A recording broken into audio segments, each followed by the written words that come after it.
Cruise tipping in 2026 is not what it used to be. And if you walk onto that ship without knowing this, you will either massively over-tip or accidentally stiff the people who actually served you. Here's exactly what changed, what you should do, and what you can skip. Number 1, the auto gratuity trap. Every major cruise line now adds an automatic daily gratuity to your bill. We're talking $18 to $25 per person per day. On a 7-day cruise for 2, that's up to $350 quietly added to your account before you touch a single buffet. Here's what most passengers don't know. That money gets pooled. It doesn't go directly to your waiter or your room steward. It gets distributed across hundreds of staff, including people you never interacted with. So when a crew member gives you exceptional service and you tip them cash on top of that, you're doubling up, which is generous. But is it necessary? Here's the move. Leave the auto gratuity on. Don't remove it at guest services. That's actually a controversial thing to do, and crew members notice. But now you know what it covers, so you can tip smarter with anything extra. Have you ever removed the auto gratuity on a cruise? Drop it in the comments. Zero judgment. I genuinely want to know. Number 2,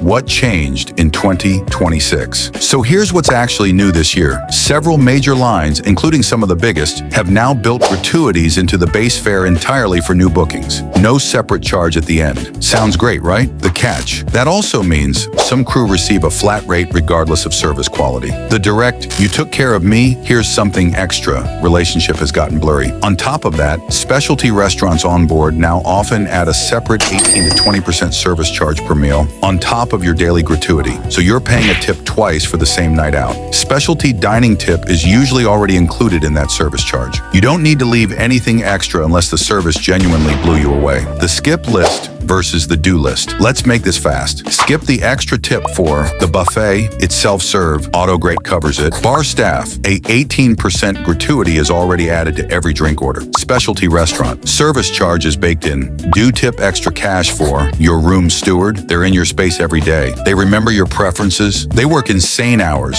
$5 to $10 a day in cash, handed directly to them, goes a long way. Exceptional service that genuinely surprised you. A waiter who remembered your dietary restriction without being asked. A bartender who made your trip memorable. Cash tips handed directly to a person. That's theirs to keep. Tell me in the comments. Do you tip extra on cruises or do you let the AutoGrat do the work? There's no wrong answer here. I just think it's fascinating how differently people handle this. AutoGrat, leave it on. Specialty dining charge, already included. Room steward cash, absolutely worth it. Tipping on a cruise in 2026 isn't complicated once you know what's actually happening behind the scenes. Now you do.